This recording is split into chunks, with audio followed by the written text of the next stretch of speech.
Israel और फ़िलिस्तीन के बीच चल रहे युद्ध के दौरान इजराइल द्वारा गाज़ा पट्टी पर भारी बमबारी के खिलाफ आज हिसार के विभिन्न प्रगतिशील जन संगठनों ने इकट्ठे होकर कैंडल मार्च निकाला और कहा, युद्ध किसी भी समस्या का समाधान नहीं है, इसे जल्द से जल्द बंद किया जाना चाहिए। भारत की आम जनता पीड़ितों के साथ खड़ी है। 4000 के करीब बच्चे मारे जा चुके, जो संख्या अपने पास उपलब्ध है उसके अनुसार 8000 के आसपास लोग मरे हैं। और बहुत सारे लोग ऐसा भी कहते हैं, जब ये अभी मुकेश कह रहा था कि एक अस्पताल के ऊपर बम गिराया और उसमें 500 लोग मारे गए, उसके नीचे कितने और दबे हुए होंगे अभी इसका अंदाजा लगाना थोड़ा मुश्किल है। ये पहली बार भी नहीं हुआ है। बहुत सारे साथी इस बात पे हैं कि हमास ने इजराइल के ऊपर 7 तारीख को जो बम अटैक किए उसके बाद ये लड़ाई शुरू हुई। असल में बहुत पहले से और विशेषकर 1947 के बाद, जब अपना देश आजाद हुआ उन्हीं दिनों के बाद से ये फिलिस्तीन और इजराइल का एक संकट सामने है। इजराइल का बढ़ना, उसका आना, वो उसके बाद का है, 1947 के आसपास का। 1947 से पहले अपन ये कैस कहा, एक डाल से इजराइल नाम का कोई राष्ट्र उपलब्ध नहीं था दुनिया के नक्शे के ऊपर।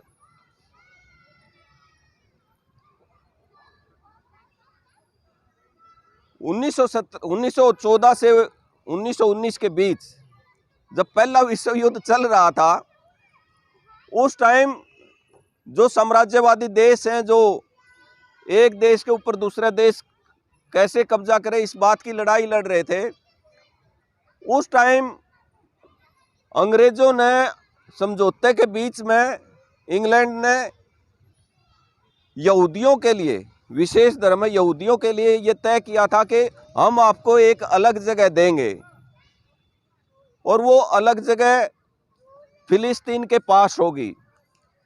फिलिस्तीन के पास, फिलिस्तीन का मुख्य मामला ये रहता है कि वहाँ तीनों जो मुख्य बड़े धर्म हैं,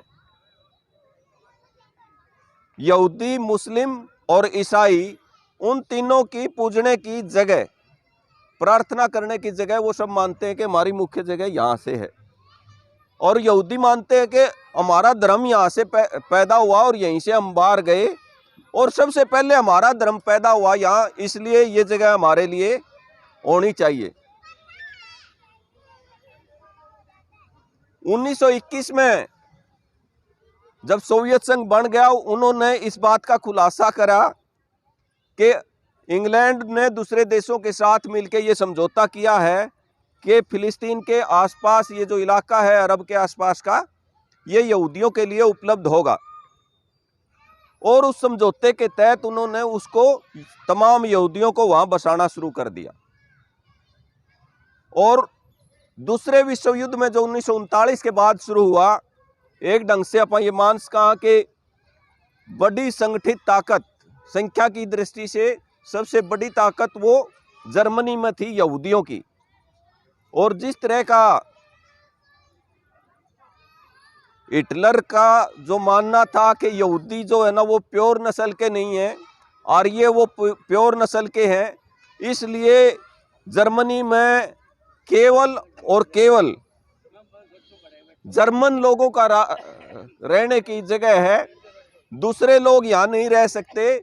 और उन्होंने बड़ी संख्या में, बताते हैं उस टाइम 90 लाख यहूदी रहते थे जर्मनी में, उसमें से 60 लाख यहूदियों को उन्होंने मार दिया गैस के चैम्बरों में और कत्लेआम गलियों में किया, और बाकी 30 लाख लोगों ने भाग के अपनी जान बचाई। और वो धीरे धीरे ये दूसरे देशों ने मिलकर ये फिलिस्तीन के ऊपर, फिलिस्तीन की जगह पे रहना शुरू कर दिया। और पहली बार 1947 में यूएनओ बना, जब वो यूएनओ में ये तय करा कि यहूदियों के लिए फिलिस्तीन में जगह होगी, एक अलग राष्ट्र का निर्माण उसकी जगह दे दी। और ना केवल जगह दे दी, ये भी तय कर दिया कि वो 58% हिस्सा इजरायली का या फिर यहूदियों का होगा और 42% फिलिस्तीन के लोगों का। जाहिर है कि कोई अपने घर में आके इस डाल रहना शुरू करेगा। शरण लेनी तो एक अच्छी बात है, शरण देते हैं लोग दूसरे लोगों को, लेकिन वो धीरे धीरे उसके ऊपर कब्जा कर ले या वहीं रहना शुरू कर दे तो इसका विरोध होना शुरू हुआ। इस बीच में अपना जो देश है हिंदुस्तान, उसका ये मानना था कि इस तरह किसी दूसरे देश के लोगों को लाके किसी दूसरे देश में बसाना ये सही नहीं है, ये अच्छा नहीं है। फिलिस्तीन जो है ना वो फिलिस्तीनियों का है। पहला हक एक राष्ट्र के रूप में फिलिस्तीन के लोग, अरब के लोग, उन अरबी लोगों का रहेगा। दूसरे विश्व युद्ध से पहले 1938 में महात्मा गांधी ने उस टाइम ये कहा था कि जिस तरह अंग्रेज अंग्रेजों का है, हिंदुस्तान हिंदुस्तानियों का है, फ्रांस फ्रांसीसियों का है, इसी तरह फिलिस्तीन भी फिलिस्तीनियों का है। बाहर के लोगों को यहाँ लाके बसाना ठीक नहीं है, और वो भी एक धर्म के आधार पर केवल ये लोग इजराइल जो है ना वो केवल यहूदी लोगों का बनेगा, ये ठीक नहीं है। वो जो इजराइल 1948 में 1947-48 में यूएनओ ने जिसको 58% हिस्सा दे दिया था, बहुत बाद में जाके 20 साल बाद जाके हिंदुस्तान ने एक राष्ट्र के तौर पर उसको मान्यता दी। अब उसकी स्थिति देखें तो पूरी मेरे ख्याल में फिलिस्तीन के तो हिस्से में 6% हिस्सा ही बचा है। बाकी बड़ा हिस्सा जो जमीन का है वो इजराइलियों के हिस्से में चला गया, उन्होंने उसके ऊपर कब्जा कर लिया। जिन लोगों की वो जगह थी 1948 से पहले दूसरे विश्व युद्ध से पहले यहूदियों की संख्या कुल जो अरब के लोग थे या फिर फिलिस्तीन का आसपास के जो लोग थे उसमें 3% थी। अब वहां ज्यादातर इलाकों में इजराइल का राज है, इजराइल के लोग बैठे हैं। कि आज ये हिसार के अंदर HAU गेट नंबर 4 के सामने हिसार के तमाम जन संगठनों ने जो इजराइल द्वारा फिलिस्तीन पर लगातार हमले हैं, वहाँ पे हॉस्पिटलों पे जो हमले हैं, वहाँ पे जो बीमार लोग हैं, महिलाएं हैं, बच्चे हैं, बहुत बेरहमी से बेशर्मी के साथ मारे जा रहे हैं। जबकि यूएनओ के अंदर पूरे संयुक्त राष्ट्र संघ के अंदर ये फैसला हुआ किसी भी दो देश के बीच में युद्ध होगा तो स्कूल, हॉस्पिटल, मंदिर, ऐसे विशेष चीज़ों पे बम नहीं बरसाए जाएंगे। और ये जो 7 अक्टूबर को फिलिस्तीन को जिस तरह से कब्जे में लिया हुआ इजराइल द्वारा, जिस फिलिस्तीन ने इजराइल को शरण दी थी 1948 में, और उसी इजराइल ने धीरे धीरे कब्जा फिलिस्तीन की तमाम धरती के ऊपर, जनता के ऊपर कर रहे, लगातार वहाँ पे लोगों को मारा जा रहा है। हजारों महिलाएं हैं, लाखों महिलाएं, वहाँ पे बच्चे हैं, मर चुके हैं। लगातार लगभग ये 50-60 साल से ये युद्ध जारी है। और जो 7 अक्टूबर को हमास के जो संगठन है उसने जो हमला किया इजराइल के अंदर घुस के, उसकी एवज में अब निर्दोष लोगों को जो मारा जा रहा फिलिस्तीन के अंदर, उसके विरोध में आज पूरे देश में ये कैंडल मार्च है, विरोध प्रदर्शन है। और हम हिसार के अंदर भी यहाँ पे जनवादी महिला समिति, किसान सभा, CI2U और कर्मचारी, जो भी प्रगतिशील लोग हैं, अलग अलग संगठनों में काम करने वाले, हम ये उस इजराइल की जो बमबारी है, जो बर्बरता है, जो निर्दोष लोगों को वहाँ मारा जा रहा है, उन के खिलाफ हैं। और फिलिस्तीनी जो जनता है उनको न्याय मिले, उन पे जो हमले बंद हों। और ये छोटे छोटे बच्चे कैसे बहुत रोंगटे खड़े करते हैं कि वहाँ पे हम देख नहीं सकते उनकी तस्वीरें। और अमेरिका ने जिस तरह से युद्ध की होड़ लगी हुई है कि पहले यूक्रेन और रूस का जो है युद्ध है, एक के तरफ खड़ा हो जाता भी इजराइल के साथ, क्योंकि उनके हथियार बिकते हैं। अपने हथियार बेचने के लिए और देशों को कमज़ोर करने के लिए और अपना साम्राज्य बढ़ाने के लिए जिस तरह से वो अमेरिका ने जो हमले करवा रहे हैं, उनको वहाँ पे हथियार दिए जा रहे, बम दिए जा रहे हैं इजराइल को कि आप लड़ो। ऐसे ही पहले इन्होंने यूक्रेन को हथियार दिए कि आप लड़ो और इसलिए हम ये संदेश देना चाहते हैं, हमें युद्ध नहीं शांति चाहिए। और जब युद्ध होता है तो देश बिल्कुल ख़त्म होता है। शिक्षा पे, स्वास्थ्य पे, महिलाओं पे, बच्चों पे सबसे ज़्यादा हमला होता है। इसलिए कि हमारे देश के प्रधानमंत्री कि पता नहीं क्या संदेश देना चाहते हैं कि 7 अक्टूबर को समीक्षा भी नहीं करी और वो कहते हैं कि हम इजराइल के साथ हैं। अरे भाई, हमारी विदेश नीति फिलिस्तीन के साथ रही है और हमारी सरकार का विदेश मंत्रालय कहते हैं हम फिलिस्तीन को जो मदद भी भेजेंगे, राहत सामग्री भेज रहे हैं। ये दोकला जो चेहरा है, क्योंकि हमारे यहाँ 2024 का चुनाव भी होना है, इसीलिए बताना चाहते हैं कि हमास का जो संगठन है वो मुस्लिम है। एक तरह से ये बेहुदगी और इस तरह का हमारे प्रधानमंत्री को बिना सोचे समझे से बयान है वो नहीं देना चाहिए। अपनी विदेश नीति को समझना चाहिए और शांति के हक में होना चाहिए और जो पीड़ित जनता के, पीड़ित देशों के हक में होना चाहिए, ना कि साम्राज्यवाद के पक्ष में, अमेरिका के दबाव में। जिस तरह से इजराइल का समर्थन है वो बहुत ही बेहुदा बयान था। मान लो यहाँ के प्रधानमंत्री का दोकली जो बात करे, अभी सामग्री भी भेज रहे हैं, उनका इजराइल के युद्ध का समर्थन भी कर रहे हैं। वध किया जा रहा है इजराइल के द्वारा और अमेरिका जैसी साम्राज्यवादी ताकतें उससे गुंडागर्दी करने वाले इजराइल को मदद करने की बात कर रहे हैं। हम इसके बिल्कुल खिलाफ हैं। हमास के अंदर फिलिस्तीनियों को घेर करके क्रूरता के साथ, पशुओं की तरह निर्दयता के साथ इजरायली फौज के द्वारा मारा जा रहा है। हॉस्पिटल के ऊपर निर्दयता से हमले करके 500 नागरिकों को, जिसमें बड़ी संख्या में बच्चे, बूढ़े और महिलाएं शामिल थे, उनको वहीं पर मार करके दफन कर दिया गया।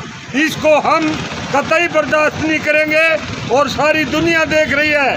हम तमाम जनसंगठन आज जो निहत्थे फिलिस्तीनियों के ऊपर इजराइल और साम्राज्यवादी ताकतों के इशारे के ऊपर हमले हो रखे हैं, उनको बंद करने की अपील करते हैं। हम सबसे पहले तो जो फिलिस्तीन के अंदर इजराइल के द्वारा जो युद्ध किया जा रहा है, जो हमला किया जा रहा है, हम उसकी कड़ी शब्दों में निंदा करते हैं और हम ये कहना चाहते हैं कि युद्ध जो है ना, मानवता के लिए कभी भी अच्छा नहीं रहा है और हर हालत में युद्ध बंद होना चाहिए। जो भी उनके कोई सियासी मसले हैं वो बैठ के सुलझाए जा सकते हैं, संयुक्त राष्ट्र संघ के द्वारा सुलझाए जा सकते हैं, परंतु इस तरीके से बच्चों को, महिलाओं को, बेकसूर लोगों को मारा जाना ये बिल्कुल गलत है और हम इसकी निंदा करते हैं। दूसरी बात यह है कि हमारा जो देश है वो कितने सालों से, जब से देश आज़ाद हुआ है तब से हम फिलिस्तीन के साथ रहे हैं और बड़े दुर्भाग्य की बात है कि पहले ही दिन जैसे ही वहाँ एक घटना हुई, तुरंत हमारे प्रधानमंत्री जी ने ट्वीट किया, जबकि यही प्रधानमंत्री थे जो मणिपुर पे आज तक भी शायद कोई ट्वीट नहीं कर पाए और बड़ी जल्दबाजी उन्होंने दिखाई। और उसके बाद 5-7 दिन बाद विदेश मंत्रालय के प्रवक्ता ने ये कहा कि हम फिलिस्तीन के साथ हैं। तो इस तरीके की जो स्टैंड है वो भारत की सरकार को भी ये सोचना चाहिए कि हमारी जो विदेश नीति है, विदेश नीति कोई एक दिन में नहीं पलटी जाती। विदेश नीति के ऊपर आप किसी भी देश को स्टैंड करना पड़ता है और हम पूरी तरीके से यासर अराफात जी के संघर्ष के साथ रहे हैं और आज भी हमारे देश को उनके साथ रहना चाहिए, उनका समर्थन करना चाहिए। और मैं ये कहना चाहता हूँ कि हर हालत में युद्ध बंद हो और फिलिस्तीन को उसका हक मिलना चाहिए। ये जो आज इजराइल के माध्यम से अमेरिका साम्राज्यवाद जो फिलिस्तीन के लोगों के ऊपर अंधाधुंध जो हमला किया जा रहा है, ये एक बहुत ही बड़ा मतलब क्रूर रवैया दर्शाता है। और जो पिछले कई दशकों से इजराइल के माध्यम से अमेरिका ने फिलिस्तीन के ऊपर कब्ज़ा किया है, उसका भी एक सीमा होती है। आखिर में कब तक लोग फिलिस्तीन के लोग सहन करें। उन्होंने थोड़ा सा इजराइल को जवाब दिया, इसका मतलब ये नहीं है कभी वो बोले ना। उसके बाद में जो अमेरिका और अमेरिका के पीछे साम्राज्यवाद की ताकतें लगी हुई हैं, जो अंधाधुंध हॉस्पिटल के अंदर जो बीमार बच्चे हैं, असहाय महिलाएं वृद्ध उनके ऊपर भी 500 से ज़्यादा लोगों को मौत के घाट उतार दिया गया है। हम पूछना चाहते हैं यूएनओ और दुनिया के सभी लोगों से कि अब चुप रहने का समय नहीं है, तुरंत ये मतलब क्रूरता बंद होनी चाहिए, ये युद्ध बंद होना चाहिए, बैठ करके बातचीत करके कोई समस्या हल किया जाए। मैं आपकी तरह एक छात्र हूँ, ठीक है, और हमें जब से पता चला है कि इजराइल और फिलिस्तीन के बीच में क्या क्या चल रहा है, हमें बहुत बुरा लग रहा है, क्योंकि आज से कई सालों पहले ये ब्रिटिश ने हमारे साथ भी किया था और आज इजराइल फिलिस्तीनों के साथ भी करना चाह रहा है, जिसके साथ में अमेरिका जैसे बड़े देश खड़े हैं, क्योंकि वो खुद साम्राज्यवादी देश है। और हम आज यहाँ पे प्रदर्शन करने का यही एक मात्र कारण है कि हमें खुद पर बीती पता है कि हम पर आगे पीछे क्या क्या बीती है, और हमें युद्ध नहीं चाहिए, हमें शांति चाहिए है। और इसीलिए आज हमने कैंडल मार्च के द्वारा यह लोगों को समझाने की कोशिश की है। धन्यवाद। तो लगातार कब्जे कर रहा है इजराइल फिलिस्तीन के ऊपर, और आप देखोगे कि देश की आज़ादी के आंदोलन जिसकी जो विरासत है, हमेशा अपना जो देश है वो फिलिस्तीन के पक्ष में रहा है। और अमेरिका के अंदर मतलब विश्व के स्तर के ऊपर जितना भी जो संगठन बना हुआ है कई देशों का, उसमें अमेरिका एक ऐसा देश है जो इजराइल के पक्ष में वोटिंग करता है, बाकी जो सारे हैं वो फिलिस्तीन के पक्ष में करते हैं। तो ये जो हमला है लगातार, अपन कई बार गीत भी गाते हैं, अमन के हम रखवाले, हम सब एक हैं, एक हैं। तो इस तरीके से कि हम जो है अमन चैन चाहते हैं, युद्ध जो है वो किसी समस्या का हल नहीं है। तो युद्ध में कोई देश नहीं जीतता, उसमें आम जनता ही बर्बाद होती है। तो इस